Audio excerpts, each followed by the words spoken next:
I've been flying drones and doing professional videography work for almost 2 years now. And just recently I took a trip up to Kerrville, Texas for a family wedding. Kerrville, Texas is one of those towns that's up in the hill country. It's really beautiful, especially if you live in an area where there's a lot of plains like where I live. And I don't always get the opportunity to fly the drone amongst all the hills or any mountainous areas. I decided I wanted to work on my parallax a little bit. In order to get a parallax effect, I need a good zoom camera. Now, out of the 2 drones that I own, the one with the best zoom camera obviously is going to be the Mavic 3 Pro. I did have one thing working against me, and that was poor lighting, but I think I made that work. Okay.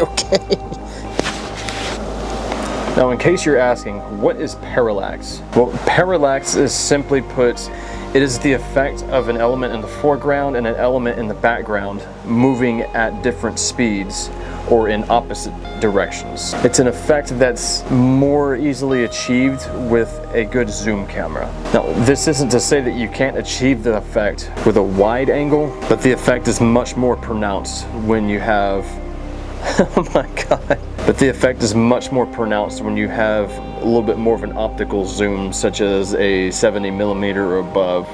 Parallax shots can be filmed on a moving vehicle or with a moving camera on the ground, but the effect is most easiest to achieve by a drone or some other camera that is, well, aerial, without the limitation of the ground, unaffected by gravity.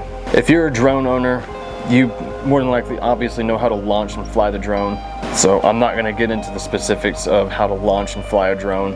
To achieve the parallax effect, put the drone up in the air. You want to put the camera about the same level as your subject, and then you want to place that subject in about the lower third area of your screen. You want to also position your background element to about the upper third of your screen. Okay. You'll hear a reference to the rule of thirds, which is actually the concept that we're using with this parallax. And then lastly, once you have your subject and your background positioned, the next thing you want to do is you just want to move sideways. You can choose to focus on a particular subject in your foreground, or you can do what I'm doing here and just use the foreground and the background as separate elements without one particular subject being in frame. It should go without saying, but if you're flying a drone, just make sure your drone stays in eyesight.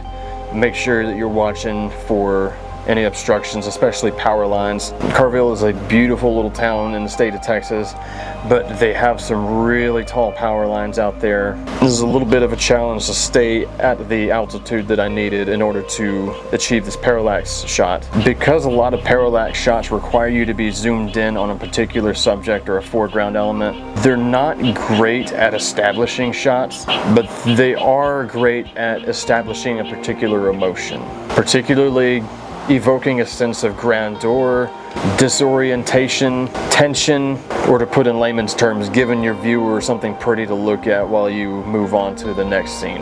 With all that being said, Kerrville is a beautiful little town. I'd love to make a return there, which I'm planning on doing pretty soon. So we got some cloudy and hazy shots, so here's hoping and praying next time that we get some clear sunny weather, especially in the morning and the evening. I bet those hills really sing in the sunset or the sunrise. Anyway, let me know if you like these little pointer videos. Bye.